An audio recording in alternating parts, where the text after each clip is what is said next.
За завсарлага дууслаа. Буцаад эргээд хичээлд орё. За чата төр зурагтраач. За Fibonacci retracement-ыг одоо бид нэр дангаар нь ашиглавал илүү өндөр эрсдэлтэй байж болох талаар түрүүн бид нар одоо энэ жишээг харсан шүү дээ, тэ.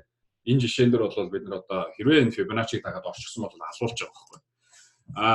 Fibonacci retracement-ыг ашиглах одоо бас нэг айгүй гоё шилдэг аргуудын нэг бол өмнө нь одоо үүссэн support resistance одоо левелүүдтэй хослуулан ашиглах юм бол Fibonacci бол маш хүчтэй сайн одоо support resistance болж өгч идэг.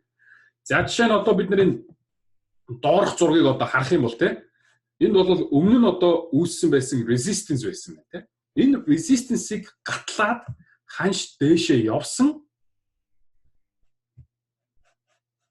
Тэгээд бид нар одоо энэ resistance нь одоо support болж чадах нь үгүй юу гэдэг талаар одоо дараагийн зураг дээрээс харъя. Ямар ч байсан ханш энэ resistance-ийг гатлаад дээш яваад энд бас нэг хөрхөн жоохон support үүсгээд тэгээд дээш яваад ингээд энэ хүрээд жоохон уналтын байдалтай бол орчихсон байх нэ. Тэгээд энэ resistance одоо support болж чадах нь уу гэдгийг бүгдээрээ харъя.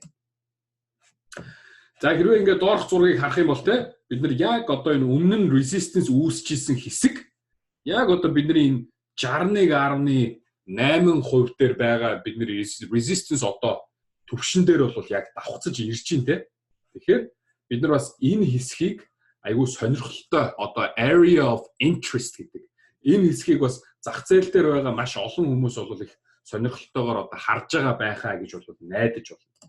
За тэгээд бид нар яг одоо энэ те өмнө одоо сэтэлсэн resistance маань бол support болоод яг энэ Fibonacci-гийн 61.8% болвол маш сайн одоо барьсан байгаа энэ дүр зургийг бол харж байна. Тэгэхээр одоо яг бид нар одоо ханш одоо энэ хавьд явж байхад л ерөөсөө энэ resistance support болж магадгүй юм байна гэсэн таамаг гаргачихсан байгаа шүү дээ. Тэгээд ингээ ханш буцаж унж ирээд ингээд яг энэ сайхан resistance нь support болоод өмнө нь одоо эвдэрсэн resistance гэсэн үг шүү дээ. Энэ support болоод тэгээд Fibonacci 61.8 дээр одоо давхар тохиож ирсэн учраас энэ бол маш сайн барилт үүсээд энийг бол бүр double bottom гэж бол нэрлэдэг. Тэгээд ханш бол цаашаа маш сайхан тесрэг төлөвлөгөөнтэй одоо өсөөд бүр одоо swing high-а хүртэл сэтлээд ингээ шинээр high хийгээд өсөө явсан байна.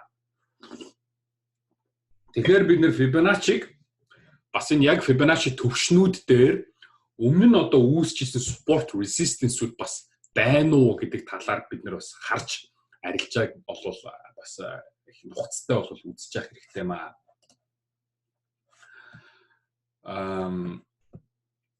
За бид нар одоо тэгэл те энд одоо юу гэх юм те support өмнөх resistance support боллоо. Fibonacci 61.8 барьлаа. Double bottom боллоо гэж бид нар одоо энд бол үнэхээр long арилжаанд орох бол хангалттай одоо юу вэ те шалтгаан байна. Тэгээ бид нар long арилжаанд орлоо stop loss-оо энэний доор тавилаа. Бүүм маш сайхан ашигтай арилжаанд орж болох байсан. За бүгдээр нэг жоохон энийг азнаад одоо хараад үзье. За oil юу за бүгдээрээ юу харъя? Доллар тэгээ Канадын долларыг харъя тий төрөний хүүхдч байх тий манай сурагч. Доллар Канадын долларыг хараад өгч гэдэг чийсэн. За бүгдээрээ энд юу болж харах нь вэ? Би бол эхлээд 7 хоногийн чарт руу шилжсэн байна тий. За бид нар энд юу болж харж байна вэ гэхээр ямар ч байсан энд бол нэг resistance байгаа юм байна. Ямар ч байсан энд бол их айхтар resistance үүсгэсэн юм байна. За энэ дээр бол ийм resistance байгаа юм байна. За тэгээд дараагийн resistance level-үүд хаана байна вэ гэхээр ерөнхийдөө нэг энэ хаваар байна тий. Энэ хаваар бол resistance байгаа юм байна. За тэгээд support level-үүд хаана байна вэ гэхээр ерөнхийдөө нэг энэ хаваар байгаа юм байна. Яа мөн одоо энүүгээр support байгаа юм байна. Гэт ингээд зурчих нь шүү дээ support resistance үдэ тий. Урт хугацааны support resistance үдэ. За энэ бол энэ support-тай баг адилхан төвшөнд л очих юм. За тэгэнгүүтээ нэг өдрийн candle руу шилжээд дунд хугацааныхаа support resistance-ийг бүгдээр харж байна тий. За ингээд харах юм бол биднэрт ямар support resistance үү байна? Гэ харахаар энд өмнө нь resistance болж исэн нэг level байна. За энэ өмнө нь resistance болж исэн энэ level. Энд бол одоо гатлаад дээшээ явчихсан шүү дээ, тийм. Resistance-ийг гаталсан тийм энэ хэсэг бол. За тэгэхээр одоо бид нар ханш ингээд өсөлт үзүүлээд буцаад унаад ирэхэд, буцаж унаж ирэхэд өмнө нь гаталсан resistance support болох нь уу гэдгийг харна. Яасан бэ? Сайхан support болж исэн байна те. Хэдий support-ын доош орсон ч гэсэндээ буцаж гарч ирээд энэ бол маш сайхан ингээд support болоод барьсан байна. За тэгээд энэ support маань Fibonacci дээр бас таарж гин үү гэдгийг одоо харъя. Swing low, swing high. За ингээ харахад бол Fibonacci-гийн 50 хавцаа бол тийм энэ resistance өмнөх resistance маань support болж одоо ингэж орж ирж байна. Fibonacci-гийн 50 дээр. Тэгэхээр бид нар энэ Fibonacci-гийн 50 өмнөх resistance support болж байгаа энэ цэгүүд хоорондоо одоо огтлцож байгаа учраас бид нар маш одоо энэ хэсгийг бол их сонирхол татах хэсэг гэж авч үзэх нэ. Тэгээд ханш одоо энэ дээр одоо барих нь уу эсвэл унах нь уу гэдгийг бас их сайн анхааралтай ажиглах юм байна. За тэгээ ингээд цаашлуулах юм бол ханш бол энийг бол сайхан бариад дээшээ овоо өссөн байна те. За тэгээ буцаад бол одоо бол энийг харин нэвтэлсэн байдалтай харагдаж байгаа юм байна. Доллар одоо Канадын доллар юм.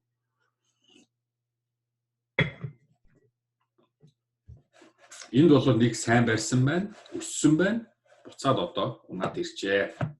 За тэгэхээр бид нар одоо ингэж өмнөх одоо support resistance level-үүдийг ингээ Fibonacci level-тэй бол хамтруулан одоо ашиглаж болох нэ.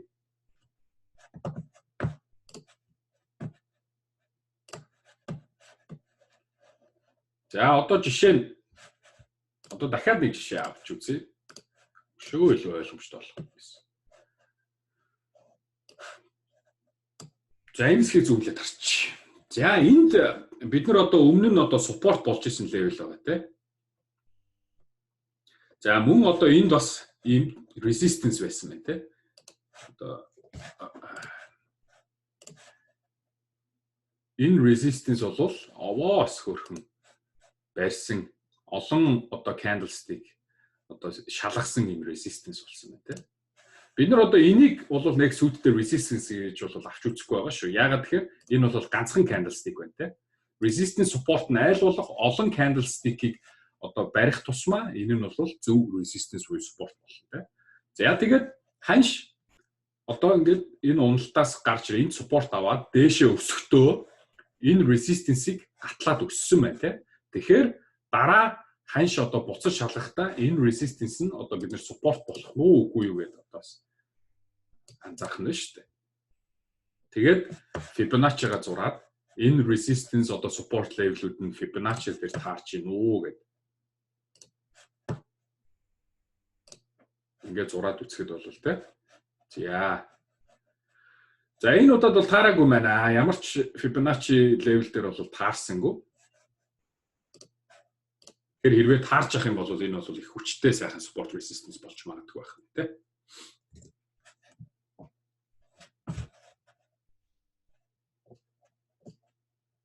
За ойлгомжтой залуусаа. Өнөөдрийн хичээл жоохон хэцүү байна уу? Яаж юм? Өмнөх үүссэн support resistance-үүдтэй одоо баттгаж үзэж явах хэрэгтэй гэсэн үг тэ.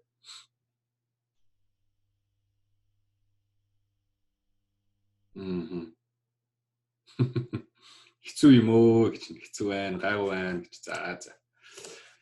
За та сайн давтах хэрэгтэй шүү. За энэ хэцүү би ойлгож байна. Би угаасаа яагаад энэ Fibonacci дээр өнөөдөр бол би бас pivot point-ыг бол давхар заая гэж бодсон. Тэгснээр болсон. Яагаад тэгэхээр та Fibonacci үзчихээд Fibonacci-га бүтэн ойлгоогүй байсан чинь араас нь дахиад pivot point гэдэг юм ороод ирэнгүүт бүр гачин болчих واخ гэх. Тэгээд би pivot point-ыг нэгд өдөр заахаар болсон шүү. Заяа.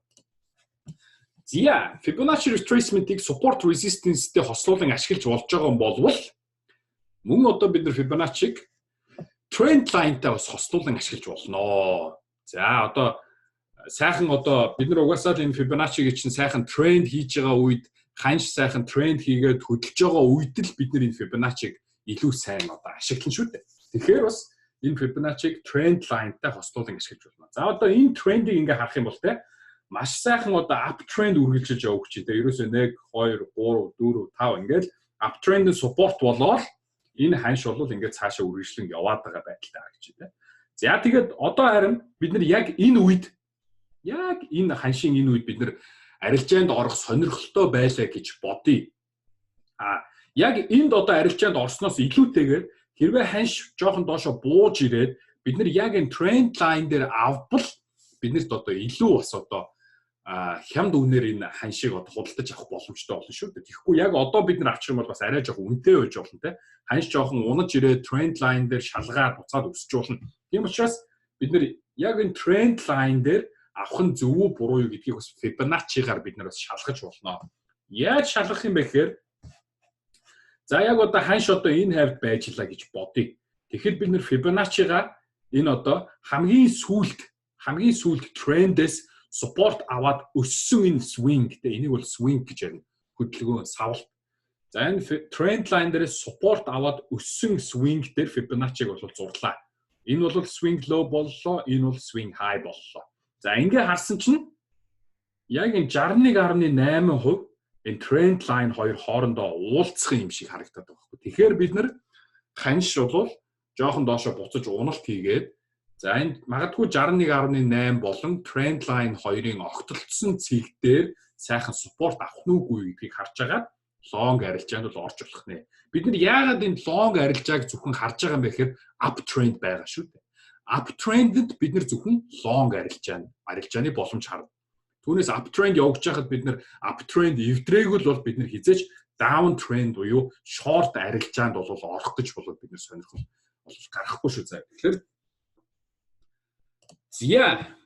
тэгээ яасан? Юу болсон байх нь вэ гэхээр яг одоо ханш бол унаж ирээд trend line болон Fibonacci-гийн 61.8% одоо энэ шатлал 2 дээр хоёулынгийн шалгаад буцаад одоо дээшээ явсан байна те. За тэгээд энийг одоо амжилттай шалгасныхаа дараа бол uptrend бол сайхан үргэлжлээд бүрэн swing high-ыг эвдээд дээшээ бол маш одоо хүчтэй өсөөд явчихсан байх нэ. Тэгэхээр бид нар одоо яг энэ trend line дээр support үүсгэхэд Fibonacci-г бас давхар одоо тий тавьчихсан ингээд Fibonacci давхар одоо support авлаа, trend line авлаа. За энэ одоо бүр нөгөө Dragonfly Doji байна тий bullish Doji гараад ирлээ. За тэгээ бид нар ингээд long арилжаанд бол орчлооч. Хэрвээ бид нар long арилжаанд орсон бол stop loss-ыг хаана тавих вэ? Stop loss-ыг trend line-ы доор тавь тий. Ханш 61.8-ыг эвдээ trend line-ыг эвдчихиж бидний stop loss одоо биелэгдэх учраас биднэрт бол энэ хангалттай хамгаалалттай сайхан long арилжаанд орох бүрэн дүр боломж харагдчихжээ. За ингээд Fibonacci retracement-ийг ингээд trend line-тай хослуулж ингэж ашиглаж болох нэ. Бид нэр support resistance-тэй ашиглаж болох нь, trend line-тай хослуулан ашиглаж болох нь. За бид нэр одоо trend line-тай хослуулсан одоо амьдрал дээр их жишээ одоо байх нь юу бүгдээрээ харъя те. S&P 500.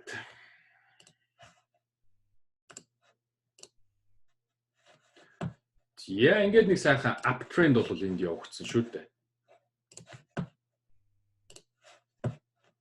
Энэ uptrend бол энд бол эвдэрсэн. Тэгээ одоо дахиад шинээр uptrend хийгээд явж байгаа те нэгсэн. Энийг бол жоох ингэж зурмаар. За энэ uptrend-ийн үед Fibonacci таарч исэн байна уугүй гэдгийг бүгдээр одоо харъя л те. За бид нар одоо ингээд энэ uptrend-ийг ингээд явж байгааг харж илаа гэж бодъё. Тэгээ ингээд uptrend явж исэн. Энд одоо ханш одоос жоохон засвар хөдөлгөөн хийсэн байна те. Тэгэх юм бол бид нар яах вэ? Fibonacci-гаараа за ханш одоо энэ trend line дээр ирээд support авах нь уу? Энэ trend line дээр бас Fibonacci төвшин таарч ийн үү гэж бид нар одоо харах нь шүү дээ. За ингээд за энэ одоо swing лөө. Энэ за бүр эндээс л одоо swing лөө орох юм да.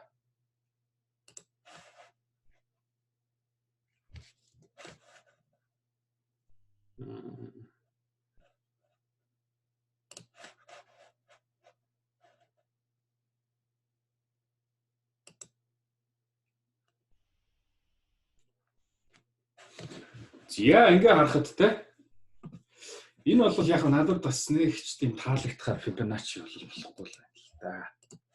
Энэ болохоор яасан бэ гэхээр одоо энд ханш одоо бүр амар савлгаатай хөдөлсөн байхгүй. Тэгээ одоо энийг swing low гэж авах уу эсвэл эндээс авах уу гэдэг энэ жоохон төвөгтэй болчих. За яг хамгийн swing low болчих swing low гэсэн байна.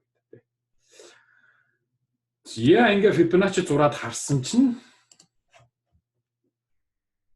Fibonacci бол trend line-ы доор байна те.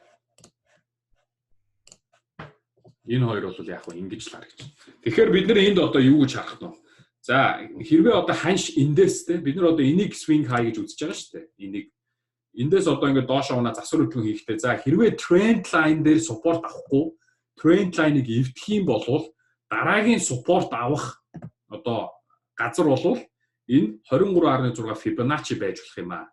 За хэрвээ 23.6 Fibonacci-га support аваад буцаад trend line-ы дээш ороод ингээ үргэлжлээ явах юм бол бид нар бас энэ давхар сайхан баталгаа болж өглөө гэдэг ингээд харилцаад орчлох нэ. За дараагийн swing те. За эндээ support аваад явсан байна.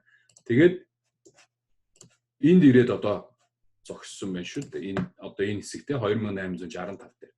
Тэгээд бид нэр за энэ ханшийн засвар хөдөлгөөн энэ trend line дээр support авах нь уу? Энэ нь Fibonacci-тэй таарж гинүү гэж бид нар үзэх нь. Тэгэх юм бол ингээд зураад үзэн те.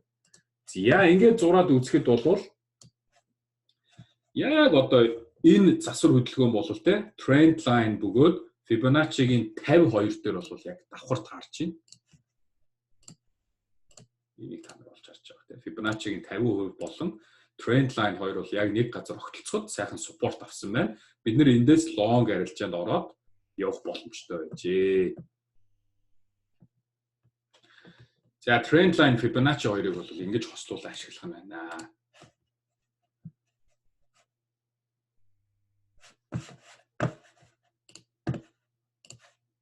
За trend line Fibonacci 2-ыг хослуулах ойлгомжтой залуусаа.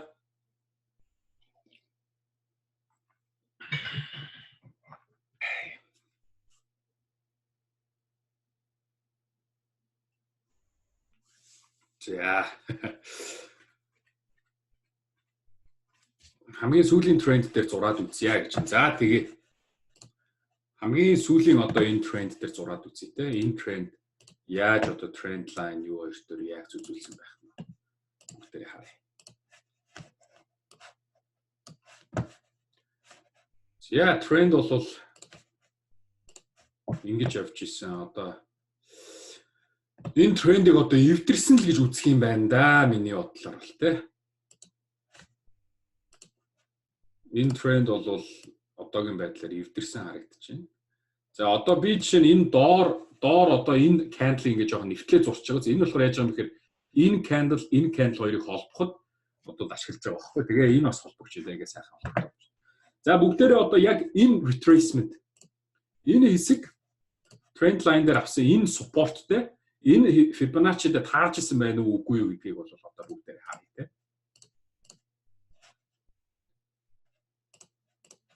Yeah, Fibonacci-га гаргаж ирээд swing low, swing high.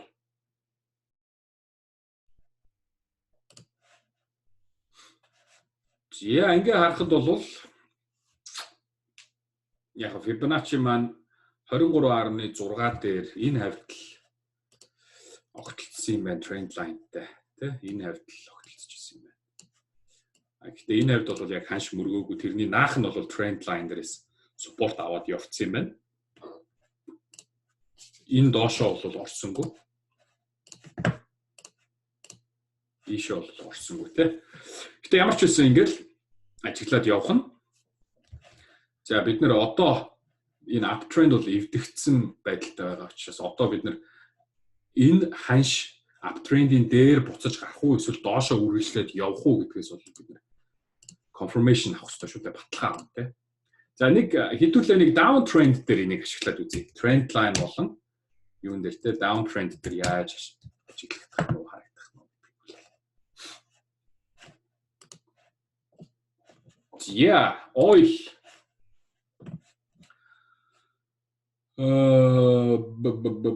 за oil дээр бол энэ одоо ингээд нэг юм айхтар downtrend явагдсан шүү дээ.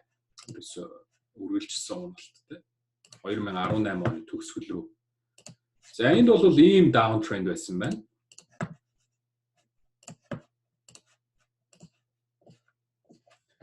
За энэ downtrend дээр ингээд retracement хийгээд одоо хамгийн ихний retracement те бид нар бол эхлээд энэ downtrend одоо үүсхийг бол хүлээн шүү дээ. Downtrend бол үүсэх нь үгүй гэдэг хүлээн. Тэгэхээр бид нар энэ downtrending-ийн ихэнх хавьд бол бид нар арилжаанд орохгүй гэсэн үг те. За тэгээд хамгийн ихний retracement бол энэ байсан байна. Энэ retracement Fibonacci дээр таарч ийн үү үгүй юу бүгдээр харъя те.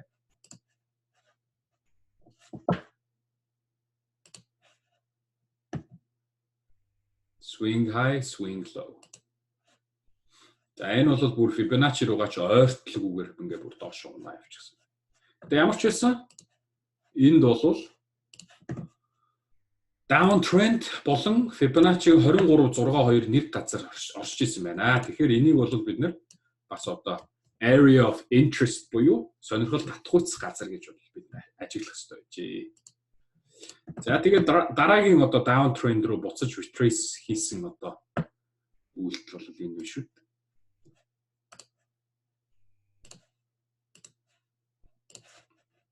Swing highs. За эндээс бол буцаад уналт үүссэн учраас энийг swing high гэж үзээд за эндээс засвар хөдөлгөөн явсан swing low гэж үзээд. За тэгэхэд бол яг хав бас энэ 23.6 downtrend 2 бол нэг газар орж исэн юм тий. Яг та нар одоо ингээд харахаар яг таг ингээд огтлцохгүй байгаа ч гэсэндээ бид нэр энийг чинь нөгөө нэг талбай гэдэг үүднээс нь авч үзэх ёстой шүү дээ. Яг зүгээр шууд юм нарийнхан зураас гэж бол үзэхгүй дээ. Тийм болохоор бас одоо барьж байгаа юм байна л гэж одоо харах нь. Энд бол Fibonacci 23.6 сайн барьсан байна. Тэгээ буцаад одоо доош унсан тий.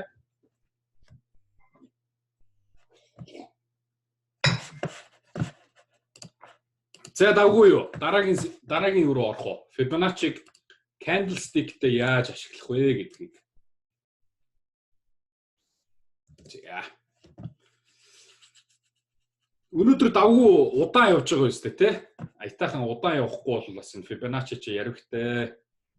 Би ч бас анх одоо Fibonacci сурч байхдаа бүр толгой эргээ гайхдаг байсан. Тэгээд овоо олон удаа ашиглаж ийж бас одоо Fibonacci сурдаг болсон.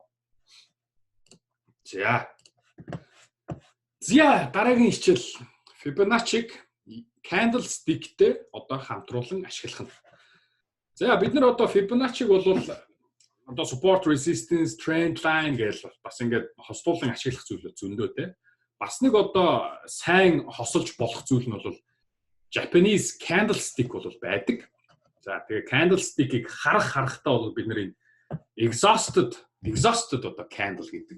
Энэ буюу одоо ядарсан candle буюу урт зүйтэй candle-ыг бол бид нэр чухал анхаарал хандуулж одоо харах юм аа. Одоо урт зүйтэй candle гэдэг нь Fibonacci дээр очиод одоо ингээд айгүй урт зүү гаргаад одоо Fibonacci reject хийх буюу одоо түлхсэн ч гэдэг юм те. Fibonacci нэвтэлж чадаагүй ингээ барьсан ч гэдэг юм. Тийм одоо candlestick-үүдийг бол бид чухал ач холбогдлыг харах хэрэгтэй маа. Энийг бид нар бас Fibonacci sticks гэж нэрлэдэг. Fibonacci sticks те. Бас та нар одоо Google дээр үзэх юм бол энэ бол Fibonacci sticks гэдгээр бол байдаг. За одоо жишээ нь энэ жишээг одоо бүгдээрээ ингээл харъя л та тий. Ханш бол ингээд сайхан унаж ирсэн. Унасны дараа бол маш хүчтэй одоо ийм засвар хөдөлгөөн хийгээд за бараагийн down trend-ийг төгсгөж байгаа юм шиг ингээд айхтар өссөн ийм байдал бол харагдчих тий. За тэгээ Fibonacci 61.8% шатлал руу бол их дараалсан ногоон candle ийм бүр юм том candle бол ороод ирчихсэн байдалтай харагдчихэв. Тэгээд энэ үед бол за энэ ханшчин бараг өсөхнүүдээ л гэдэг таамаг гаргаж болж байна те. За тэгвэл ямар ч байсан бид нар энд бол long арилжаанд орохгүй шүү дээ. Бид нар 78.6 эвдэрхийг хүлээн бид нар long арилжаанд орохгүй. За тэгсэн чи яасан? Дараагийн гарч ирэх candle яг энэ 61.8% level дээр ийм айхтар дөөжи гараад ирж байгаа. Энийг бол бид нар exhausted candlestick буюу ядарчихсан candlestick хөрхөдөө мó ядмаг candlestick харагдаж байгаа байхгүй юм чинь. Ийм сайхан өсөлтийн ийм гоё ногоон candle-уудын дараа ийм дөөжи гараад ирэхэд чинь юу гэсэн үг вэ? Buy-рууд байхгүй болж шүү. Sell-рууд buy-рууд тэнцэж эхэллээ шүү. наад өсөлт чинь худлаа боллоо шүү гэсэн л юм тохионууд өгöd шүү. Тэгээд яг энэ тохион ядж хахад яг 61.8% дээр Fibonacci-гийн түвшин дээр гарч таардаг тийм. За ингээд ийм одоо candlestick биднэрт одоо харагдаад Fibonacci түвшин дээр ингээ гараад ирэх юм бол бид нар яах вэ? Short арилжаанд орж болох нэ. Дараагийн candle-ыг баг гарч ирэхийг хүлээхгүйгээр бид нар short арилжаанд орж болох нь шүү дээ. Яг тэгэхээр бид нар doji эсвэл ийм candlestick-ийн одоо баталгааг дараагийн candle-аар авдаг бол энэ удаад бид нар Fibonacci-г ашиглаж эхлэхээр 61.8 барьлаа гэсэн сайхан тохиол болчихж байгаа юм тийм. За бид нар энэ одоо doji Fibonacci stick, Fibonacci level дээр гарч ирснийг бол дохио гэж үзээд бид нар short арилжаанд ороод stop loss-ыг энэ дараагийн түвшний дээр тавилаа гэж бодъё те stop loss. Тэгсэн бол яах нь вэ? Йоо. Ийм амар уналт араас нь үргэлжлээд орж ирсэн байна те. Энэ бол үнэхээр одоо бас одоо 101 тохиолдох арилжаал юм да. Ийм гоё уналт бол орж ирдэг бол бас ховор шүү дээ. За тэгээ хараарай. Энэ уналт хоёр ерөнхийдөө бол адилхан өндөртөө те ижил төвчний марк юм бол уналтууд харагдаж байгаа бах те. Бид нар хэрвээ short арилжаанд орчихсон байсан бол өстой жинхэнэ нөгөө ашиг бидний ашиг бол өстой $1000 тоологдох. Тэгээд Fibonacci retracement болон одоо Japanese candlestick-ийг бас ингэж хослуулан ашиглах нь бас юм. Сайхан арилжаанууд руу орох одоо үр дагаврыг бол бид нэр тавьчирнаа. За бүгдээрээ амьдрал дээр бас нэг candlestick pattern дээр одоо Fibonacci таарч ийн үү, яаж ийн, юу болсон байна гэдгийг харъя те. За бидний одоо хайртай S&P 500. За тэгээд бүгдээрээ энэ хэсгийг харъя.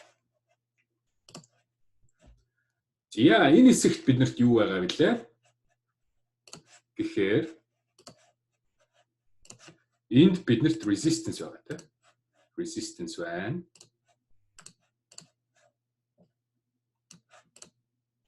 За тэгэнгүүтээ энд одоо жишээ нь тийм биднэрт нөгөө morning биш evening star candlestick pattern шүү дээ.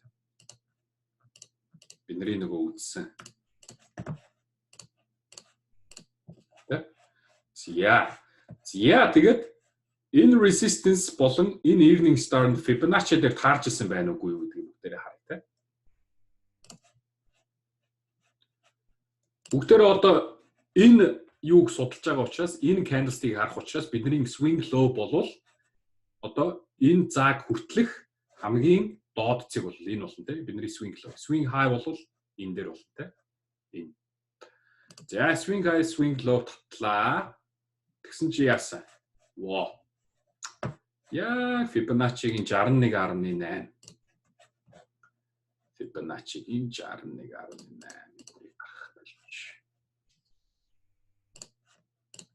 хартаа. За өмнөх resistance Fibonacci-гийн 61.8 дээр таарсан байна.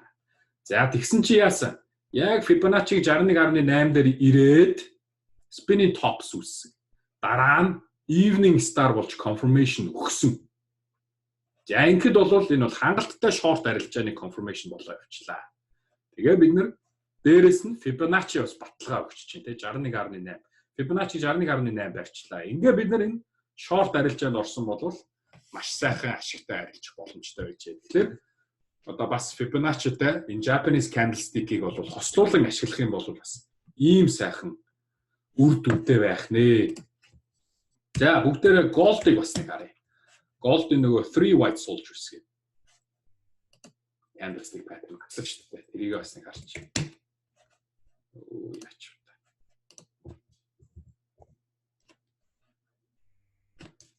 Оо бороо GC.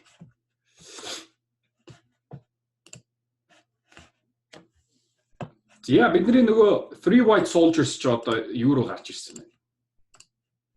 Бид нар одоо зүгээр л зөвхөн одоо энэ Fibonacci бариад те. За Fibonacci-гийн 50 барьлаа. За тэгээ энэ Fibonacci-гийн 50 чинь бас өмнөх одоо resistance support болж исэн газар байгаа шүү. Энэ Fibonacci-гийн 50 чинь те.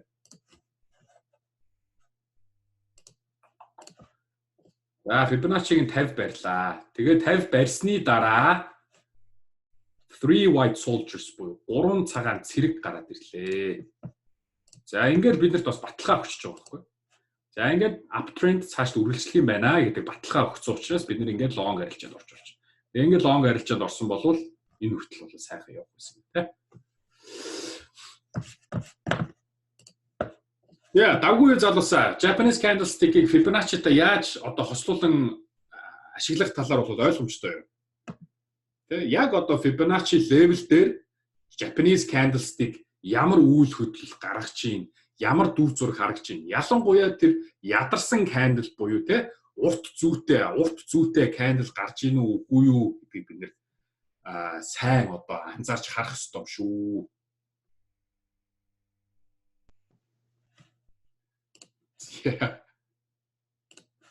За байж. Одоо take profit руу орно. За take profit руу орохоос өмнө бүгдээрээ эхлээд Fibonacci retracement ашиглан яаж stop loss-о тавих вэ гэдэг талаар суръя. Бид нар одоо арилжаанд орох болгондоо бид нар ч одоо stop loss тавих хэрэгтэй шүү дээ. За бид нар түрүүн одоо Fibonacci ашиглаад Fibonacci одоо барихгүй байгаа үед одоо яаж муухай хууралтын хөдөлгөөнд автаж болох талаар бид нар үзсэн те. Одоо энд байгаа. Одоо энд ингээ хуураад явцсан шүү дээ. Бидний хуураад явцсан. Тэгэхээр бид нар энэ арилжаанд бид нар long орохдоо stop loss тавиагүй байсан бол дуусаа. Бидний данс хоосроо. Тэр бол ерөөсөө яриа байхгүй. Тийм учраас бид нар байнга арилжаанд орох болгондоо бид нар stop loss тавьж явах ёстой юм. За тэгээ stop loss тавихдаа Fibonacci-г ашиглан тавихдаа бид нар одоо арилжаанд одоо орохдоо те дараагийн Fibonacci төвшинг ашиглаж бид нар stop loss тавьж болно. Дараагийн Fibonacci төвшинг ашиглаж stop loss тавьж болно. За тэр нь юу гэсэн үг юм бэ гэхээр би одоо жишээ нь энэ 61.8% дээрээс Fibonacci stick хараад би short арилжаанд орсон байлаа гэж бодъё л доо. Би энэ short арилжаанд орохдоо stop loss-ыг одоо энэ 61.8 одоо энэ хавьд тавихаас илүүтэйгээр дараагийн шат буюу 78.6-гийн одоо дээр тавьж өгч байгаа. Яагаад тэгэхээр хэрвээ ханш буцаад одоо 61.8-аас гараад өсөх юм болвол бас нэг 78.6 гэсэн энэ хувийг гатлах ёстой. Ингээд 2-2 төвшинг гаталчиж миний stop loss биелэгдэх учраас би өөрийгөө хамгаалттай байна гэж үзэх нь. За хэрвээ үнэхээр 78.6% одоо тэ дээшээ ингээд сэтлээд яваад өгөх юм бол энэ down trend бол төгссөн гэсэн болчих шүү дээ. За мөн одоо бидний арилжаанд орсон шалтгаан маань болохоор 61.8%-ийг барина гэж бол бид нар арилжаанд орсон дээ. Тийм учраас 61.8% нь худлаа болоод 78.6 худлаа болоод ингээд явах юм бол бид нар энэ short арилжаанд байгаад ямар шаардлага байх. Тийм учраас stop loss-оо дараагийн төвшинг ашиглаад тавьж болдог. За энэ бол short арилжааны stop loss-ийн жишээ байна те.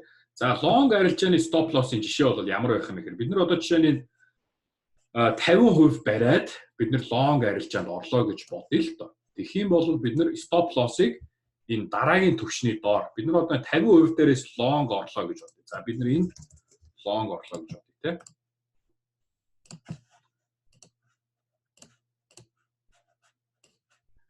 Тийм бол бид нар stop loss-ыг энэ дараагийн 61.8 төвшний доох нь одоо тавьж болно гэсэн үг. Дараагийн төвшинг ашиглаж одоо stop loss тавьж байна.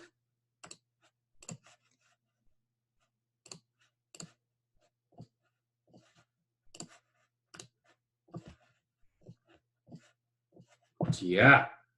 Тэгэхээр хэрвээ ханш одоо буцаж эргээд 61 одоо худлаа чинь 50%-ийг эвдээд эхлээд энэ 50%-ийг эвдэн штэ. 50%-ийг эвдээд тэгээд дараа нь одоо буцаж ирээд дахиад 61.8% гэдэг ийм 2-2 төвшинг эвдэлэх юм бол бид нэр энэ long арилжаанд байх одоо шаардлага байхгүй. Дэндүү эрсдэлтэй. Тийм учраас энэ дээр бол stop loss-оо аваад арилжаанаас бол гарах хэрэгтэй. Бидний анх арилжаанд орсон шалтгаан бол уучлаарай 50% барьсан байсан шүү дээ. Тэгэхээр 50% барих байсан маань худлаа болоод доош ороод ирвэл бид нэр арилжаанд орох шаардлагатай. Тэгэхээр дараагийн одоо энэ stop loss төвшинг ашиглаж ингэж дараагийн Fibonacci төвшинг ашиглаж бид нэр энэ stop loss-оо тавьж болох нэ. За яа. За энэ stop loss тавих арга ойлгомжтой юу залуусаа? Энэ stop loss тавих арга ойлгомжтой юу? Нэгсэндээ та нар stop loss-а хаана тавих вэ гэдээ ингээд айгаад байх шаардлагагүй, айгүй гоё өөртөө ихтэй stop loss тавих нь шүү дээ. Хүмүүс бас одоо арилжаанд орохдоо stop loss-а хаана тавих вэ гэдэг бол маш их асуудал байдаг те.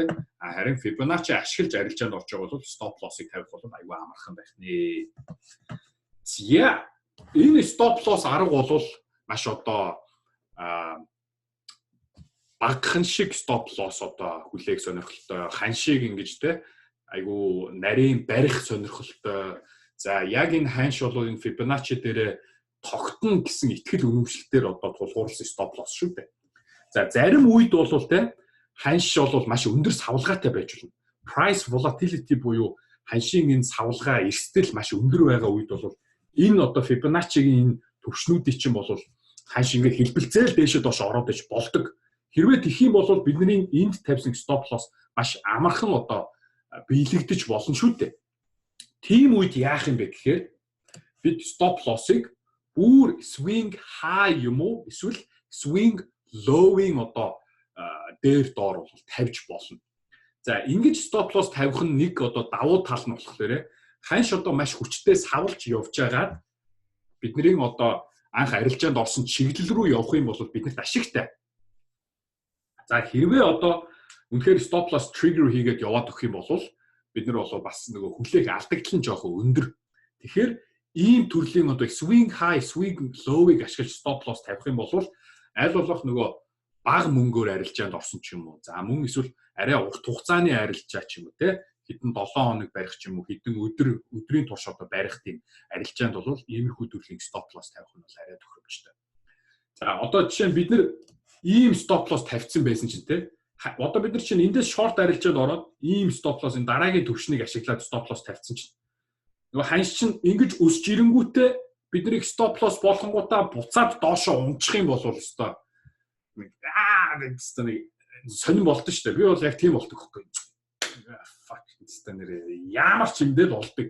Тэгээ ингээд буцаад унчингууд нь дахиад short арилжаанд орох хэцүү байх хэцүү. Тийм юмнаас хамгаалахын тулд бол stop loss-ыг swing high болон swing low ашиглаад тавьж байна. За хэрвээ stop loss-ыг энд тавьчих юм бол ханш ингээд савллаа ч гэсэндээ бид нар бол stop loss харах юм болохгүй тийм. Гэж явж байгаа ингээд доошоо явхад бол арилжаа бидний хувьд иргэнэ. За энэ бол бидний түрүү нөгөө short арилжаанд орсны жишээ байна тийм. Stop loss-ыг бол ингэж тавьж байна. За бид нар хэрвээ энд одоо long арилжаанд орохдоо яах юм бэ гэхээр stop loss-ыг одоо бүр энэ доошоо л одоо swing low-ийн доор тавина гэсэн үг шүү.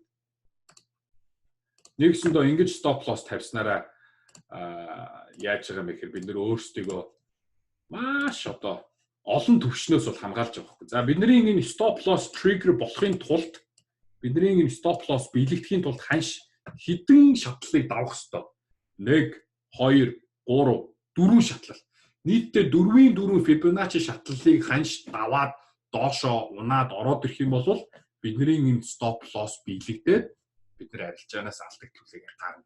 Тэгэхээр энэ бас хангалттай одоо хамгаалт болчих юм те. За энэ жишээн дээр бол ханш 1 2 3 төвшнийг гаталж гарч иж бидний одоо stop loss trigger болно. За ингэж л бид нар одоо stop loss Fibonacci ашиглаж тавьдаг байх нэ. За зарим хүмүүс бол яг хөө ингэж stop loss тавьдаг л да. Жишээ нь одоо энд одоо support бариад байна гэж бодъё те. Энд одоо support ингээ сайн барьж ийн гэж бодоод зарим хүмүүс бол одоо ийм арилжаанд орох юм бол stop loss-ыг ингэж тавьдаг. Энэ одоо support-ийн доор ч юм уу те. Яг ингэж тавих нь бол яаж stop loss-о тавих нь бол ерөөсөө хувь хүний өөрийн л одоо мэдих асуудал. Тэр хүн эрсдэл хүлээх чадвар нь хэр байна? Тэр хүний leverage хэр байна? Тэр хүний арилжаанд орж байгаа мөнгөн дүн хэр байна? Хэрвээ одоо үнэхээр их мөнгөн дүнгээр их leverage-тэй арилжаанд орж байгаа хүн бол энэ бүр их swing low-ийн доор бол stop loss тавьж болохгүй шүү дээ. Мэдээж бараг энэ ч юм уу эсвэл дараагийн Fibonacci түвшнээр тавьдаг. Тэгэхээр энэ бол хүн хүнээс шалтгаалнаа.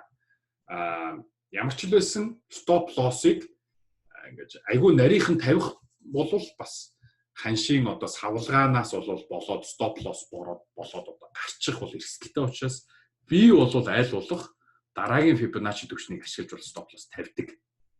За тэгээ бүр урт хугацааны арилжаанд орох юм бол би энэ бүр Fibonacci swing low ашиглаад тавьчихдаг. Тэгээд Fibonacci swing low-ыг ашиглаж стоп лосс тавихтаа бол миний мэдээж арилжаанд орж байгаа мөнгөн дүн бага. Тэгээд миний leverage бол бага байдаг. За хэрвээ би Fibonacci-гийн дараагийн түвшинг ашиглаж энэ стоп лосс тавих бол миний leverage их, арилжаанд орж байгаа мөнгөн дүн бас арай их байж болдог тийм. Яа ойлгомжтой залуусаа. Fibonacci дээр stop loss тавих ийм хоёр аргачлал байдаг байх нэ. За тэгээд та нар одоо юу гэдэг Fibonacci 50 дээр орох юм бол за Fibonacci 78.6-гийн доор stop loss-а тавьж гэдэг юм. Энэ бол ерөөсөө та нарын дуур шүү дээ.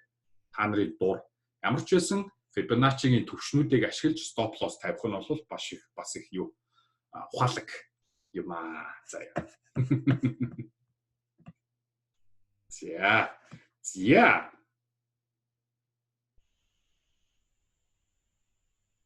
Хаалт руу орохгүй л байна. Take profit руу би одоо орохгүй л байна. Та нар ч одоо take profit л гэдэг.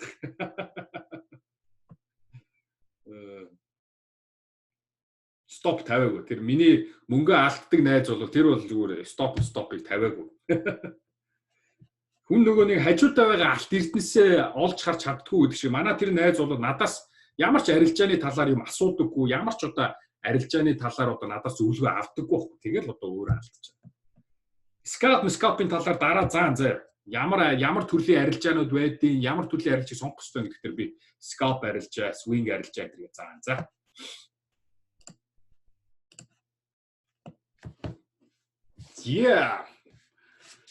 За бид нар арилжаанд орохдоо стоп лоссоо мэдж байгаа юм бол бид нар бас хаана очоод ашгаа аваад арилжаанаас гарах вэ гэдэг төвшнөө бол мэдчих хэвээр тийм. Стоп лоссоо мэдж байгаа юм бол бид нар take profit-оо мэдчих хэвээр. Тэр take profit-ыг юугаар хэмжиж, юугаар олж хардсан бэ гэхээр Fibonacci extensions. За одоо ингээд дахиад өөр Fibonacci ороод ирлээ. Oh my god нэрэ гэж бодчих магадгүй. Энэ бол маш амархан. Fibonacci extensions нь одоо юуг хэлдэм бэ гэхээр бид нар түрүү харсан шүү дээ. Fibonacci retracement-ийн swing high, swing low 100%-ийг цаашаа нэвтлээд гараа явцдаг ханшийн үйл хөдлөлүүдийг бол бид нар хангалттай харсан тийм үед 100%-аас цаашаа явах үед одоо тогтоох шат одоо төвшнүүдийг бол бид нар Fibonacci extensions гэдэг. Extension гэдэг маань бол одоо сунгалт, одоо сунгасан зүйл гэдэг гэсэн үг шүү дээ. Тэгэхээр бид нэр Fibonacci retracement-ээс гарч яваад хөдлөөд ингэж явах юм бол Fibonacci extensions-ыг ашигладаг байна. Би бол Fibonacci retracement-ыг ханш тогтсны дараа арилжаанд орохдоо би шууд Fibonacci extensions-ээ тавиад take profit-ыг тодорхойлоо явцдаг. Fibonacci extensions-ыг одоо зурхад бас маш амархан. Хамгийн эхлээд swing low юм уу, swing high цэгүүдээ сонгоод дараа нь шүү. Түрүүн бид Fibonacci retracement-ыг зурхтаа swing low, swing high-а сонгоод болчихжсэн шүү дээ. Одоо харин Fibonacci extension дээр бол эхлээд swing low, swing high-а сонгосны дараа 3 дахь цэгийг сонгоод. Энэ 3 дахь цэг нь юу байх юм бэ гэхээр Fibonacci retracement дээр ойсон цэг заяа. Ойсон цэг. За би юу яриад байна вэ гэхээр одоо та нарт авъя.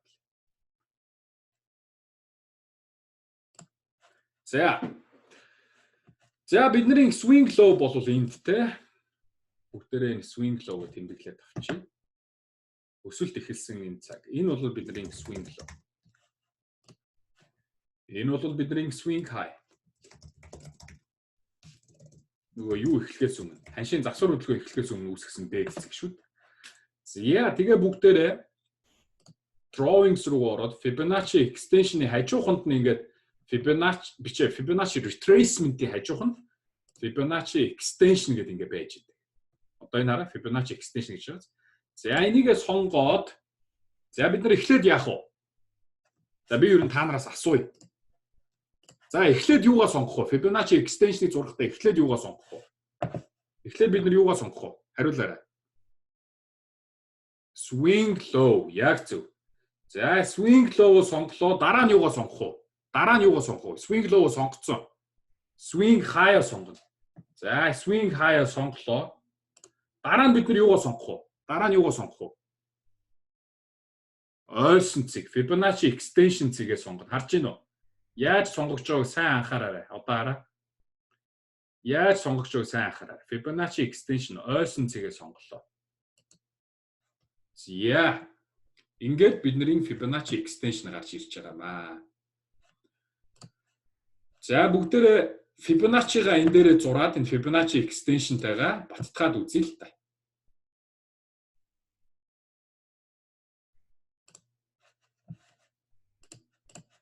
За ийшээ ороод 50%-аас бусад юмнуудыг автраач.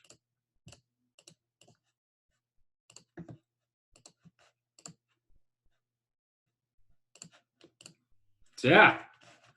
Одоо ойлгомжтой юу залуусаа? Яаж Fibonacci extension зурж байгааг ойлгож байна. Одоо та нар энэ графикийг хартаа. Fibonacci extension-ы 3 цэгийг яаж сонгож байна? Эхлээд swing low, swing high, дараагийн цэг нь нөгөө өмнөх Fibonacci retracement дээр ойсон цэг те. Ойсон цэг. Хараа Fibonacci swing low, swing high энэ нөгөө нэг 50% дээр ойдог цэг шүү дээ. Тэгээд Fibonacci-гийн энэ ойсон цэгээ сонгоно те. Fibonacci-гийн ойсон цэгээ сонгож. Ойсон цэг. Одоо энэ Fibonacci 50 дээр ханш одоо бариад ингээ ойгоо цаашаа явчихсан шүү дээ. Тэр цэгээл сонгоно гэсэн. Тий. Эхлээд Fibonacci-га зурна. Бид нэр эхлээд Fibonacci-га зурна шүү дээ. Тэгээд за 50% дээр ойж байгаа юм байна. Би эндээс long арилжаанд орлоо гэд Fibonacci-га ингээд мэдээд авчих шүү дээ. Fibonacci хаана ойсон бэ? Тэгэнгүүтээ бид нар Fibonacci extension-а барьж аваад swing low, swing high ойсон цэг.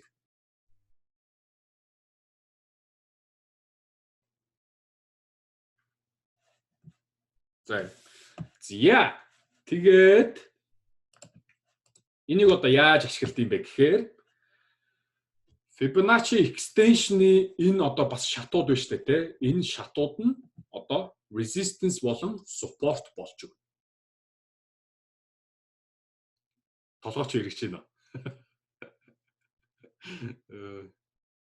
Анх ингээл яг ярихаар би нэг хідэн найзуудтай ярьж өгчээсэн. Нөгөөдөл чи ингээ бүр юу гэж гайхаад.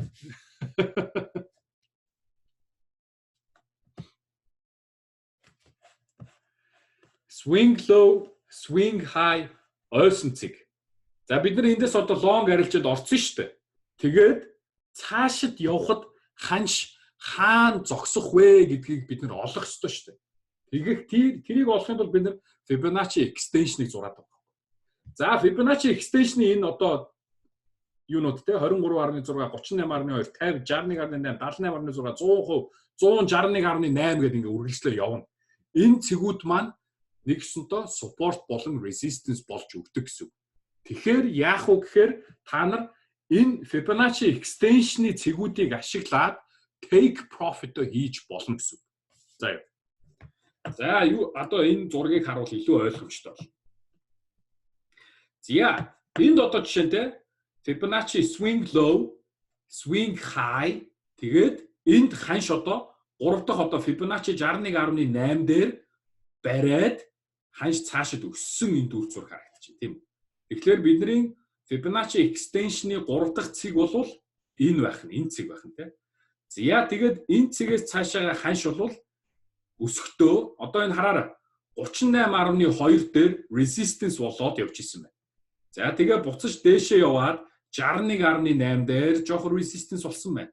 За тэгээ цаашаа дээшээ яваад энэ 100% дээр бас жоохон resistance болсон. За тэгээд бүр цаашаа үргэлжлээд одоо энэ 161.8 дээр ингээд resistance болоод явчихсан. Тэгэхээр энэ Fibonacci extension-ы энэ төвшнүүдийг буюу левелүүдийг бид нэр эндээс long арилжаанд орох take profit буюу ашгаа аваад арилжаанаас гарах цэгүүд болгон ашиглалт юм аа.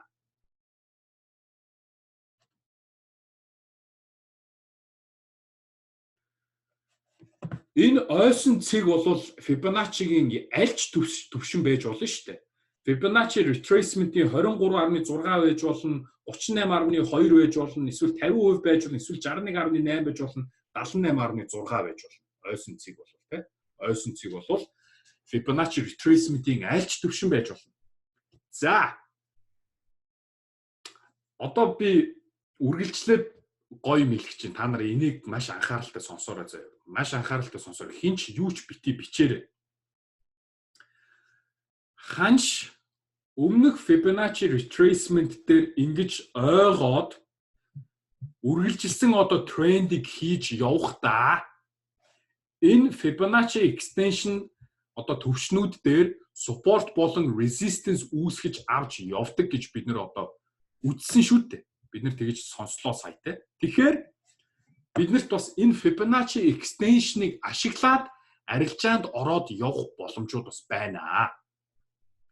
За бид нар одоо хамгийн анхын 61.8% дээр long арилжаанд орлоо гэж бодъё тий. За энэ long арилжаанд орсон одоо энэ арилжааны ашигыг бол бид нар энд бол авч болж байна тий. 61.8 дээр ч юм эсвэл энэ 38.2 дээр ч юм хүн хүнээсээ шалтгаалаад. За бид нар мэдээж энд одоо бас ингээд давхар одоо trend line зурх юм бол тий. Энэ trend line бас яг энэ Fibonacci extension төвшнүүдийг сайхан барьж явж байгааг та нар бас харж байгаа. За тэгээд энэ 61.8 дээр бид нэг удаа ашиг авч гарчаад ханш эргээд энэ Fibonacci extension-үүд дээр support авах нь үгүй юу гэж ажиглан тий. За тэгээ ажиглахад бол энэ яасан байна? Fibonacci extension 50% дээр support аваад цаашаа явсан байна. Тэгэхээр бид нар энэ Fibonacci extension 50% дээр support аваад цаашаа явахт нь бас long арилжаанд орж болох нэ. За тэгээ энэ Fibonacci 50% дээр long арилжаанд орсон long арилжааны ашгийг Fibonacci extension-ы 100% дээр бас аваад гарч болж байна. Одоо энэ ингээд doji гарч ирж штэ. Энэ дээр бол энэ арилжааны ашгийг аваад гарч болж байна. За тэгэнгүүтээ Fibonacci extension 100% яах нь вэ? Ханш яаж одоо react үзүүлэх нь гэж харж агаад Fibonacci extension-ы 100% сэтлээд гараа явхад бид нэр дахиад long арилжаанд орж болж байна. Тэ? Дахиад long арилжаанд орж болж байна. За энд бас ингээ буцаа шалгахтан ч гэсэндээ long арилжаанд орж. За тэгээд дараагийн take profit хийх төвшин бол энэ 161.8% төвшин байж болох нэ. Залуусаа заяа. Fibonacci extension-ыг ингэж ашигладаг юм а. Эхний орсон арилжаа take profit хийлээ. Дараа ханш яах нь вэ? Fibonacci extension дээр support үүсгэх нь үгүй юу? Resistance үүсгэх нь. Энд би баривал дахиад арилжаанд орё. Дараагийн шатлал дээр take profit хий. Дахиад энэ яах нь вэ? Ингээд дагаа явдаг. Тэгэхээр энэ Fibonacci retracement болон Fibonacci extension-ууд бол үнэхэрийн сайн тренд хийж байгаа. Зах зээл үнэхэрийн одоо үргэлжлэн хөдөлж байгаа үед маш сайн ажилланаа. Түүнээс range хийж байгаа ч юм уу, тренд нэг сайн явагдахгүй байгаа үед бол ажиллахгүй. Тийм учраас байнга энэ Fibonacci retracement бол extension-ыг ашиглаад байж хэрэггүй. За юу, ашиглаад байж хэрэггүй. За бид нар энэ бол uptrend-д бол Fibonacci extension-ыг ингэж ашигланаа гэдээ үзлээ. Тэгвэл одоо бас downtrend буюу ханш үргэлжлэн унаж байгаа үед яаж Fibonacci extension-ыг ашиглах вэ гэдгээ үзье. За энэ дур зургийг харах юм бол биднэрт swing high, swing low. За тэгээд Fibonacci-гийн 61.8% барьсан. 61.8% бариад ханш бол доош унсан байдалтай харагдаж байна. За бүгдээрээ нэг down trend дээр одоо энэ Fibonacci extension-ыг зуръя. За юу. За энэ дээр зуръя.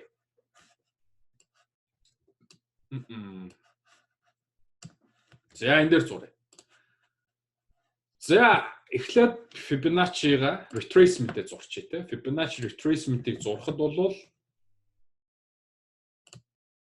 за Fibonacci-гийн 61.8 болвол сайн барьсан юм байна. Тэгэхээр бид нэр бусад левелүүдээ унтраагаад зөвхөн 61.8-а тодорхойлж. За Fibonacci retracement-ийн 61.8% маань бол сайн барьжээ. За эндээс бариад ханш доошоо унахад бид нэр short арилжаанд орсон гэж бодъё. Тэгээд дараагийн ашгаа аваад гарах буюу дараагийн сонирхол татцгууц Fibonacci extension түвшнүүдийг харъя. За Fibonacci extension-ыг бид нар энд яаж зурх вэ? Та нар надад хэлээрэй. За яаж эхлээд юугаа сонгох вэ?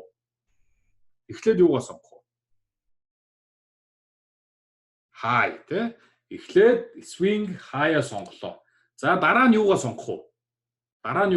За дараа нь бид нэр low-оо сонголоо тэ.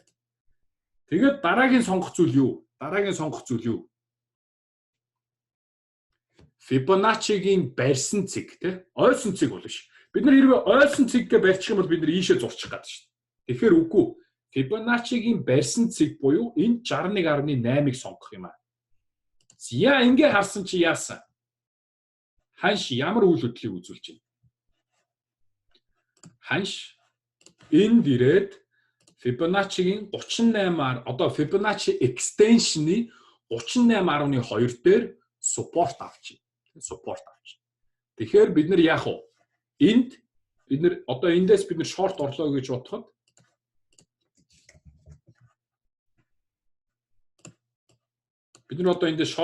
бодъё л доо. Тэгэхэд бидний take profit хийх газар.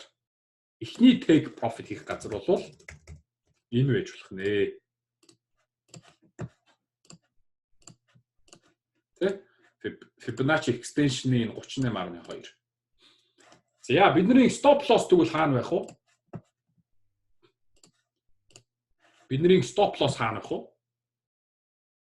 Энэ short арилжааны stop loss хаана байх вэ? 78.6 яг зөв. Бид нар яагаад 78.6-гийн дээр stop loss тавьж байгаа вэ?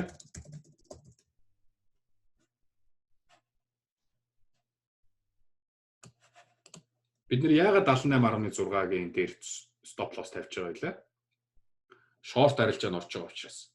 За бидний одоо take profit энд байхад бид нар stop loss-ыг swing high-ын дээр бүр энэ дээр тавих уу? Бид нар take profit энд байхад бид нар бүр энэ high-ын дээр тавих уу stop loss-ыг? No. Яагаад вэ?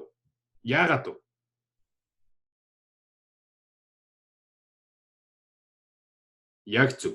Бид нар $1 эрсдэх бүрдээ эрсдсэн доллароос илүү бага хэмжээний ашиг хараад байгаа. Тэгэхээр бид нар stop loss-ыг энд тавих юм бол бид нар $1 эрсдээд $2 ашиг хийх тийм risk to reward ratio буюу $1 эрсдээд $2 ашиг харж байгаа тэр арилжаар орж байгаа. Энэ нь бол нэгсэндээ зөв бизнесийн буюу зөв арилжааны одоо шийдвэр гэсэн. Хүн хизээч $100 эрсдэлд оруулчаад $100 төлөө зүтгэдэггүй л байхгүй. Хүн $100 эрсдэлд оруулаад $150, $200 төлөө зүтгэдэг. Тийм учраас хэрвээ бидний take profit магадгүй swing low ч юм уу бүр ийм доошоо байсан бол бид нэр stop loss-ыг ийм swing high дээр тавьж болно тийм. Тэгэхээр бас stop loss болон take profit-ыг зохицуулж тавихдаа арилжааны шийдвэр гаргахдаа бид нэр risk to reward ratio буюу $1 эрсдэлд оруулаад би хэдэн долларын төлөө зүтгээд байна гэдгээ бас бодох нэ. За бид нар одоо энэ жишээг одоо харъя л да. Энэ жишээ бол swing high энэ байна, swing low энэ байна. Fibonacci 61.8 барьсан цэг нь бол энэ байна, тийм. За ингээд ханш бол доошо унаад явахдаа эхлээд энэ 50% дээр бид нэр take profit хийж болж байна, тийм. Short арилжааны take profit шүү. За тэгээд ханш одоо тийм буцаад 50%-аас энэ Fibonacci extension 50%-аас доошо оронгууд бид нэр confirmation аваад дахиад short арилжаанд орж байна. За дахиад short арилжаанд ороод Fibonacci extension-ы 100% дээр бол жоохон support үүсэж байна. Энэ дээр бид нэр 100% дээр short арилжаанд одоо орсноогоо take profit хийгээд гарч болох нэ. За тэгээ ханш буцаад одоо Fibonacci extension-ы 78.6-г тестлээд унахад бол бид нэр дахиж short арилжаанд ороод за тэгээд Fibonacci extension-ы 130%, 30.9% дээр бид нэр одоо энд ашиг аваад гарч болох нэ. За тэгээд ханш бол эндээс бол жоохон өсөлтийн байдалтай ингэж болоод тэгээ Fibonacci extension-ы одоо 50% дээр бол дахиад дээшээ гаталж чаддгүй ингээд доошоо унсан байна. Энэ бол би евро долларын одоо жишээ харж байгаа шүү, евро доллар. Тэгээд бид нар одоо ингэж ийм олон дахин арилжаанд орж take profit хийж ингээд Fibonacci extension-ыг дагаад яваад байх боломжтой байжээ. За Fibonacci retracement буюу Fibonacci extension гэдэг бол ийм сайхан гайхалтай Маш одоо толгой эргүүлэн мөртлөө ойлгосон хүндээ бол үнэхээр өгөөчтэй ийм сайхан одоо сэдв байх нэ. Эйнштейн хэлсэн байдаг шүү дээ. Хөвөгч хүүгийн хуулийг ойлгосон хүн баяжин, ойлгоогүй хүн яадаг вэ? Идүүлнэ гэж. Ойлгоогүй хүн алддаг гэж. Тэрэн шиг Фибоначчиг сайн ойлгосон хүн бол амжилттай арилжаа хийн. Фибоначчиг ойлгоогүй нь Фибоначчигийн эсрэг арилжаанд ороод алднаа. Тийм учраас та нар Фибоначчигаа сайн ойлгоё. Фибоначчи дээр 9 шидийн видео байгаа. За тэгэл бас монгол хэл дээр ч гэсэндээ нэг YouTube-ийн видео байлаа. Нэг залуу хийгээд тавьсан. Тэгэхээр та нар тэрийг бас үзэх хэрэгтэй. Өөр хүн юу ярьж чинь те? Бас миний ярьсантай бас таарах нь уу, зүрх нь уу, баттгах чинь уу, яаж юм? Та нар бас тэгээд сайхан Google дээр одоо та нар зүгээр Google руу ороод Fibonacci retracement гэж бичээд Google имэжүүдээс олон Fibonacci retracement барьж ирсэн, Fibonacci extension болж ирсэн энэ зургуудыг бас харах хэрэгтэй те. За тэгээ Fibonacci-гийн талаар бүгдээрээ маш их зүйл ярьлаа.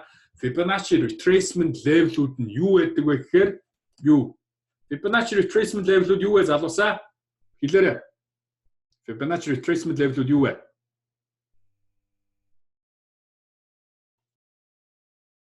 Support болон resistance болдог төвшнүүд те.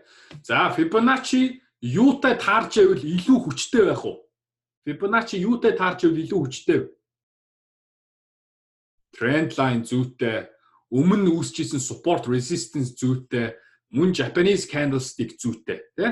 Ингээ Fibonacci-г бол сайхан бусад зүйлстэйгээ хамтд нь бол баттгаад ингээд арилжаанд орох нэ. За түрүү ингээ бид нар аюу олон жишээн дээр явлаа штэ. Fibonacci-гийн аль төвшин ер нь хамгийн их бариад байгаа та нарт ажиглагдсан. Fibonacci-гийн ямар төвшин маш сайн барьж байна?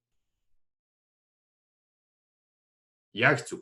Fibonacci-гийн 50% бөгөөд 61.8% болвол маш сайн барьдаг.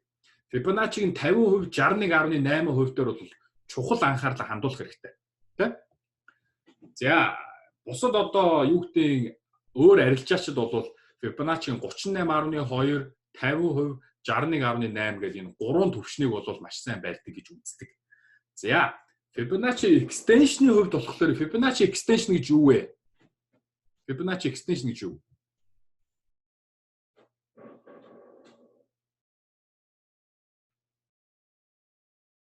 Суналт яг зөв. Fibonacci extension нь Fibonacci retracement-ийн 100%-аас гараад явж байгаа суналт юм аа. За тэгээ Fibonacci extension-ыг сонгохдоо бид нар яаж сонгох вүлээ? Эхлээд юу сонгох вэ? Fibonacci extension дээр юу сонгох вэ? High эсвэл low. Дараа нь юу сонгох вэ? Нөгөө high эсвэл low. Дараа нь юу? Хамгийн чухал цэг, 3 дахь цэг юу? Fibonacci retracement-ийн барьсан цэг зүйтэй. За Fibonacci extension-ыг бид нар зөвхөн profit target болгохоос гадна өөр яаж ашиглаж болох вэ? Fibonacci extension-ыг profit target-аас гадна бид нар яаж ашиглаж болох вэ? Support resistance болон дахиж арилжаанд орохдоо бас ашиглаж болох нэ. За өнөөдрийн хичээл бол ийм байна. Өнөөдрийн Fibonacci-гийн хичээл бол энэ хүрээд өндөрлөлөө. Өнөөдөр шоу удахгүйгээр сайхан 5 дахын орой хичээлдээ суусан та нартай их баярлалаа. Магадгүй одоо ч Монголд өнгөж 11 өнгөрч байгаа юм шүү дээ. Найзууд чинь гарч ормоор байх юм бол одоо гар нэг сайхан халбах пив уучих. Яад энэ те залуу хүн сайхан цэнгэх хэрэгтэй. Та нар толгоогоо амрааж, тархиа амрааж ш та нар илүү сайхан юмаа одоо сурж одоо тогтоох юм шүү. Тийм болохоор би бол та нар зөвлөмөр гарч яв пив уу. Нэг сайхан пив аваад гэртээ орж уучих. Тэгээл та нар гоё болно заа юу. Нэг сайхан пив уугаал сайхан өнөө оройг сайхан амраад тэгээд хах сайн бүтэн сайнд та нар одоо энэ 7 хоногийнхоо хичээлүүдийг давтаарай. Би та нарт номоо яг одоо бид нэр 125 хуудас хүртэл явчлаа шүү дээ. Бид нэрт 300 хуудастай 300 гаруй хуудастай номын 125 болвол бараг 33%-аас илүү гараа явчлаа. Тийм учраас номоо давтаж уншаарай. Үдсэн зүйлээ баттгаарай. Хагас сайн бүтэн сайнд бити юу ч хийхгүй өнгөрөөгөрөө тий. Хагас сайн бүтэн сайнд амрахтаа та нар үдсэн зүйлүүдэд давтаж хийгээрэй. За хамгийн гол нь тархиа сайхан амраагаарай.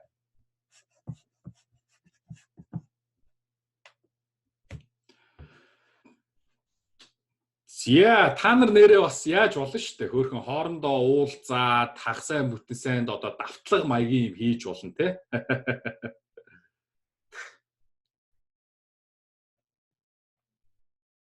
За нэг хитэн асуултанд хариулчих юм. Ямар асуулт ирсэн бэ? Stop loss нь алдагдлыг хязгаарлах зорилготой. Яг зөв. Fibonacci 61.8 нэг чухал ш 76.8 өнгөрвөл яг тренд иргэсэн гэсэн үг үү? Яг зөв. 61.8 болвол бас бид нэр анхаарал хандуулах ёстой левел те. 61.8-ыг тислээд цаашаа 76.8-ыг бас сэтлээд явах юм бол энэ өмнөх тренд дуусчлаа гэж үзэх нь. 61.8 дэрийсэн бол яах вэ? За би энэ асуултыг ойлгосон үү? Fibonacci дээр байдаггүй 2 цэг байдаг гэж сонссон. Тэр үнэн болов 94.5 108. За би тийм нууц цэгүүдийн талаар бол өстой мэдэхгүй юм байна авчлаа.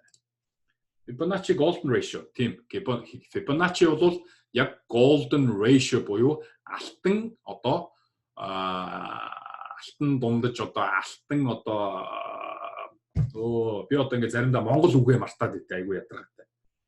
Монголоо алдчихж байгаа юм л та моц ус чинь. Тэгээ golden ratio мөн Fibonacci бол golden ratio. Чи юу гэдэг вүлээ? Ratio гэж чинь. Ratio гэж юу гэдэг? Харьцаа. Тий яг харьцаа. Тий харьцаа. Алтан харьцаа баггүй юу?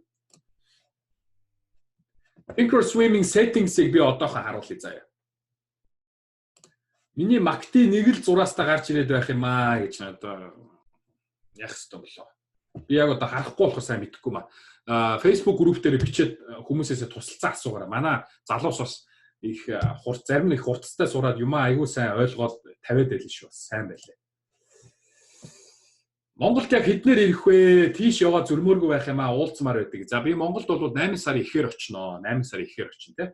Тэр үед бол бүгдээрээ сайн уулзах зохион байгуулж болно. Харьцаа тий яг зөв. Thinkorswim-ing settings-ийг харуулнаа. За асуултууд бол иймэрхүү байх шиг байна. За өнөөдрийн хувьд бол хичээл ингээд өндөрлөлөө. Та нар миний Thinkorswim-ing settings-ийг хармаар байгаа хүмүүс нь бол үлдээд Thinkorswim-ing settings-ийг харж байна тийм. За би Thinkorswim settings аль болох айгу цэвэрхэн байлгахыг хичээдэг. Та нар графикийг харах юм бол аль болох сайхан цэвэрхэн байх юм бол та нар нүдэнд ч ээлтэй. Тийм учраас би Thinkorswim-ing одоо энэ графикийн settings за энэ бол яг миний watch list дээ. Энэ бол миний хардаг одоо өдөр болгон хардаг одоо хувьцаа болно те. Бусад зүйлс бол байгаа. Би Thinkorswim-ыг яаж одоо тавьдаг вэ гэхээр байна шүү дээ те.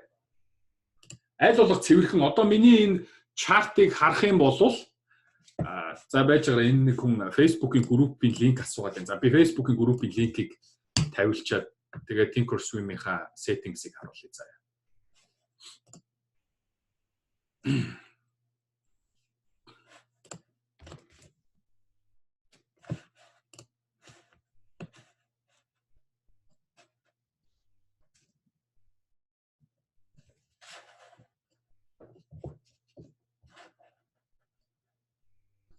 За Thinkorswim хэр байна.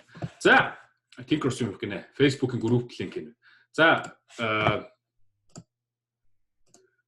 би Thinkorswim-ийнхаа settings-ийг харуулчих. Миний Thinkorswim-ing settings юу байдаг вэ гэхээр би одоо энэ chart байгаа шүү дээ. Chart-н дээр энэ одоо settings-ийн зурагтай энэ юу руугаа ороод тэгээд би бол одоо эхлээд юу яадаг? Одоо general гэж байгаа. Тэгээд general дээр show orders буюу захиалга харуулдаг, show studies буюу нөгөө MACD хэмжлэг индикатор харуулдаг, highlight studies on hover за энэ ч яг. За тэгээд энэ дээр бол би show last price bubble. Last price bubble гэдэг нь энэ шүү. Одоо хамгийн сүүлд гарч байгаа одоо арилжигдсан үнийг би харуулах нь бол энд ингэж харуулдаг. За хэрвээ show high low bubble гэх юм бол ингээд high-ыг харуулж ийн, low-ыг харуулж ий те. Ингээд сонгож болноо. Show trades гэх юм бол өөрийнхөө одоо орсон гарсан арилжааг бол харуулж болно гэсэн. Overlap volume гэх юм бол энэ volume-ыг энэ chart-н дээр ингээ гаргацдаг гэсэн. За би бол overlap volume хийх дурггүй. Тийм учраас volume-ыг бол доороо ойлгох. За price axis руу ороод энэ бол цаанаасаа ингээ хിവэрэ байдаг. Time axis руу ороод би баахан энэ line-уудыг бол устгахчдаг. Одоо хараа та нарын ингээд chart харах юм бол нэг иймэрхүү line-ууд харагдаж байгаа зөө. rollover line, expiration Friday, year marking line. Би бол эднэрийг устгачдаг. Тэгээ миний чарт илүү гоо цэвэрхэн харагдана. Тэгээд баруун тал руугаа би зай авахын тулд 10 бар сонгодог. Энэ нь бол юу гэсэн үг гэхээр энэ баруун тал руугаа зайтай байгаа гэсэн үг заяа. Ингэж бодвол сонгодог. За тэгээд favorite time frames гэдэг өөрийнхөө одоо дуртай time frame-үүдээ ингээд зохицуулчдаг. Би бол ингээд нэг өдөр 1 минутаас ахуулаад ингээд явж байгаа. Энийг бол та нар өөрсдөө add time frame гэдэг дээр бол ингээд зохицуулж хэрэгтэй. За хамгийн гол юм нь appearance. Appearance гэдэг дээр би юуг сонгодог вэ гэхээр chart type-ийг нь candle, chart type боловсрон candle. Тэгвэл border up, border down, doji, border up хараар, border down хараар, doji хараар. Тэгээд танах дээр ийм байж магадгүй. Fill up гэдгийг нь бол би сонгоод эннийхээ өнгийг бол сайхан тод ногооноор сонгочдөг. Fill down гэхээр нь бол бас энийг сонгоод эннийхээ өнгийг бол сайхан тод улаанаар тавьчихдаг. Тэгээд show wicks буюу энэ зүүнүүдийг харуулна гэсэн үг шүү. За тэгээд grid гэхээр ч одоо ийм болчдөг байхгүй. Grid бол энэ нөгөө нэг дөрвөлжин энэ одоо зураасууд те ханшийн одоо энэ харьцаа. Би энийг бол grid-ээ унтраачтай. Тэгэхээр надад илүү гоё цэвэрхэн байдаг байхгүй. Ингээ харахад юмаа зурхад цэвэрхэн. За тэгээ бусад одоо энэ equity эднэрийг бол би ингээ яг энэ цэврээр бол орхичдаг. За chart settings ойлгомжтой байхаа гэж найдаж байна. Миний Thinkorswim-ийн chart settings ойлгомжтой залуусаа. Юуг би яагаад айтайхан цэвэрхэн болж байгааг та нар ойлгосон байх тийм. Вакаримашта ка. Манай Японд байдаг залуусаас надтай японоор яриад шүү дээ. Хай вакаримашта. Хай жа. Жа, それでもう勉強は終わりますね。はい。お疲れ様でした。お疲れ様でした。もう今日はね、ちょっとお疲れ様。もうお疲れ。За би Япон хэлээ мартсан байна. Япон хэлээ мартсан байна. Би айл 10 хэдэн жилийн өмнө Японд байсан болохоор. Зя. Thinkorswim Монголоос жинхэнэ данс нээж болох уу гэж би тэрийг сайн мэдэхгүй байна. Та нар өөрсдөө судлаарай. Thinkorswim заримдаа нээж өгд юм байлээ, заримдаа нааш өгд юм. За манай залуу сайхан амраарай. Оясуми насай. Тэгээд гадагшаа гарч орох бол болгоомжтой гарч ороорой. Нэг халбах пив уучхад бол зүгээр те. Сайхан тархи амраарай. Би бол дуртай. Би бол сайхан Guinness нэг хар пив аваад уучдаг. За энэ үрээд рекординго өндөрлөе. Манай бичлэг үзэж байгаа залуус анхаарлаа тавьсан баярлалаа.